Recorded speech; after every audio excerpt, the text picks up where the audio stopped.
মমতার দেখানো পথে হেঁটে দিল্লি দখলের পরিকল্পনা বিজেপির। কি পরিকল্পনা করেছে জানেন? মমতা দেখানো এই পথেই হাঁটছে বিজেপি। সর্বভারতীয় রাজনীতিতে চর্চার কেন্দ্রে বাংলার মুখ্যমন্ত্রী মমতা বন্দ্যোপাধ্যায়। মহিলা ভোট টানতে তৃণমূল সুপ্রিমোর প্রকল্প লক্ষ্মীর ভান্ডার এখন হাতিয়ার গোটা দেশের রাজনৈতিক মহলে। মহিলা ভোটের ওপর ভর করে জয় ছিনিয়ে নিতে একাধিক রাজ্যে চালু হয়েছে মহিলাদের জন্য একাধিক প্রকল্প। যে প্রকল্প শুরু করেছিলেন বাংলার মুখ্যমন্ত্রী মমতা বন্দ্যোপাধ্যায়, পথে শুধু হাঁটছেন এমনটাই নয়, একাধিক রাজ্যে জয় এসেছে তৃণমূল সুপ্রিমোর দেখানো পথেই।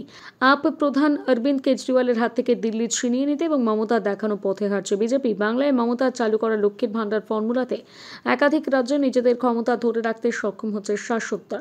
সম্প্রতি মহারাষ্ট্র এবং ঝাড়খণ্ডের ফল প্রকাশের পর দুই পক্ষই কার্যত মেনে নিয়েছে ভোট বাক্সে খেলা ঘুরিয়েছেন মহিলারা, এবং সেটা সম্ভব হলে মহিলাদের অ্যাকাউন্টে টাকা পাঠানো সরকারি প্রকল্পে, জনদরদি প্রকল্পে ভরা আপকে হারিয়ে রাজধানীর ভোটে নিজেদের তরি পার করতে মরিয়া বিজেপি। আর সেজন্যই মহারাষ্ট্রের কায়দায় মহিলা ভোটের ভরে জয় ছিনিয়ে নিতে চায় পদ্মশিবির। সংবাদ মাধ্যম সূত্রে খবর, আসন্ন দিল্লি নির্বাচনে মধ্যপ্রদেশের লাডলি বাহিনা যোজনাকে হাতিয়ার করতে চায় বিজেপি। শুধু তাই নয়, আপকে টেক্কা দিতে 300 ইউনিট পর্যন্ত বিনামূল্যে বিদ্যুৎ, বিনামূল্যে বাড়ি বাড়ি জলের মতন একাধিক প্রকল্পকে ময়দানে নামাতে চায় পদ্মশিবির।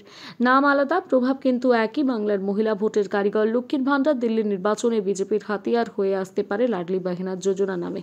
এর আগে মধ্যপ্রদেশ ও মহারাষ্ট্রের মহিলা ভোট ব্যাংকে নিজেদের দিকে টানতে এই এক কৌশলে এঁটেছিল পদ্মশিবির। বছর ঘুরতে দিল্লি ভোটে হয়তো একই পথে চলতে পারে বিজেপি, এমনটাই দাবি দলের অন্তরের নেতা নেত্রীদের।